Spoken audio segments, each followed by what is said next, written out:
নমস্কাৰ বন্ধুসকল, অন্নদ্বীপ 5G লৈ সকলোকে স্বাগতম জনাইছোঁ। আৰু আজি আছোঁ তিনিচুকীয়া জিলাৰ কাকপথাৰ অঞ্চলৰ কাছিজান গাঁৱত। আৰু ইয়াত খুব সুন্দৰকৈ মৰাণ বিহু আখৰা চলি আছে। আৰু মোৰ সৈতে আছে পুণ্যজিৎ মৰাণ ককাইদেউ, এখেতে প্ৰশিক্ষণ দিয়াই আছে। আপোনাক প্ৰথমে নমস্কাৰ জনাইছোঁ। নমস্কাৰ। আৰু কিমান দিনলৈকে এই কাৰ্যসূচীটো লোৱা হৈছে? হয়, যোৱাকালিৰ পৰা আৰম্ভ হৈছে। আমাৰ অহা 8 তাৰিখে সামৰণি অনুষ্ঠানটো আছে। এপ্ৰিলৰ 8 তাৰিখলৈকে আছে। এপ্ৰিলৰ 8 তাৰিখলৈকে আছে। আপুনি কিমানখন কৰ্মশালাত এতিয়ালৈকে শিকালে? হয়, মই এবাৰ 3 নম্বৰখন হৈছে। অকণমান দেৰিকৈ আৰম্ভ কৰা হ'ল। প্ৰথম আমাৰ কুলিপথাৰ গাঁৱত হৈ গ'ল, টঙনা কুলিপথাৰ গাঁৱত। তাৰপাছতে দাৰিয়া ভেটিত কালি পৰহি আমি শেষ কৰিছোঁ সামৰণি অনুষ্ঠান। তাত 13 দিনীয়া কৰ্মশালা অনুষ্ঠিত হৈছিল। তাৰ পাছতেই যোৱাকালিৰ পৰা কাছিজান মধ্য ইংৰাজী বিদ্যালয় খেল প্ৰাংগণত খেলপথাৰত এইটো আৰম্ভ হৈছে। আজি দ্বিতীয় দিন। হয় হয়, বিশেষকৈ সদৌ মৰাণ কলা সংস্কৃতি বিকাশ কেন্দ্ৰক ধন্যবাদ জ্ঞাপন কৰিব লাগিব। এইটো চেগতেই তেখেতসকলৰ উদ্যোগত, নহয় জানো? হয় হয়, তেখেতসকলৰ উদ্যোগতে আজি তিনিচুকীয়া জিলাৰ বিভিন্ন অঞ্চলত গাঁৱে ভূঞে এনেকুৱা ধৰণে মৰাণ বিহুৰ কৰ্মশালাৰ উপৰিও মৰাণ ঢোল বাদন আখৰা চলি আহিছে।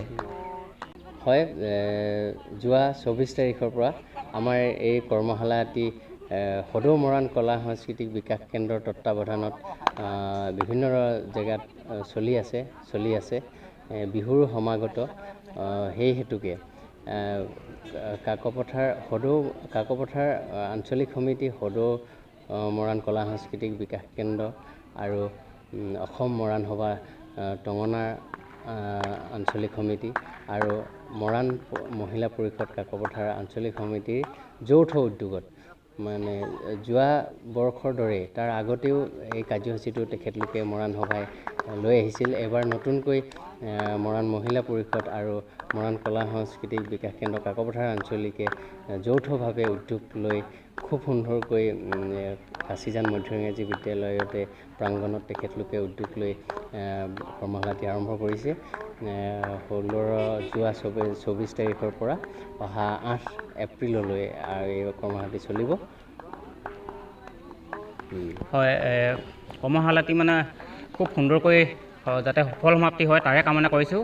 আৰু উদ্যোক্তা সমিতিলৈ এই চেগতে অশেষ ধন্যবাদ জনাইছোঁ। এনেকুৱা ধৰণৰ পদক্ষেপসমূহ লৈ থাকিব লাগে। আপোনাকো ধন্যবাদ জনাইছোঁ বহুমূলীয়া সময় দিয়াৰ বাবে। হয়, চেনেলটিৰ লগতে তোমাকো ধন্যবাদ জনাইছোঁ। চাব, সকলোৱে আহিব, নিমন্ত্ৰণ জনাইছোঁ। 8 এপ্ৰিলত সামৰণি অনুষ্ঠানটো অনুষ্টুপীয়াকৈ আয়োজন কৰিবলৈ লৈছে উদ্যোক্তা সমিতিয়ে। এই চেগতে সকলোকে নিমন্ত্ৰণ জনাই আগন্তুক ৰঙালী বিহুৰ শুভেচ্ছা জনাই সকলোলৈকে ধন্যবাদ জনাইছোঁ। হয়, অহা 8 এপ্ৰিলত সামৰণি অনুষ্ঠান ইয়াত পতা হ'ব। যিহেতু সকলোকে নিমন্ত্ৰণ কৰিছে ককাইদেৱে, সকলোৱে আহিব। আৰু ইয়াতে এটা কথা জনাই থওঁ যে আমাৰ ভিডিঅ'টো যিসকলে কমেণ্ট কৰিব আৰু যাৰ কমেণ্টত আটাইতকৈ বেছিকৈ লাইক আহিব 10 এপ্ৰিলৰ ভিতৰত তেখেতক এখন মৰাণ জনগোষ্ঠীৰ এখন গামোচা প্ৰদান কৰা হ'ব। এইটো উপহাৰ হিচাপে দিয়া হ'ব।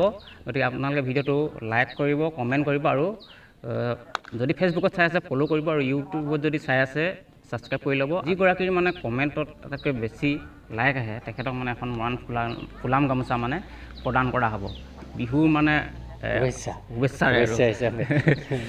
আজিলৈ ভিডিঅ'টো ইমানতে সামৰিছোঁ। অন্য এটা ভিডিঅ' লগ পোৱাৰ আশাৰে ধন্যবাদ।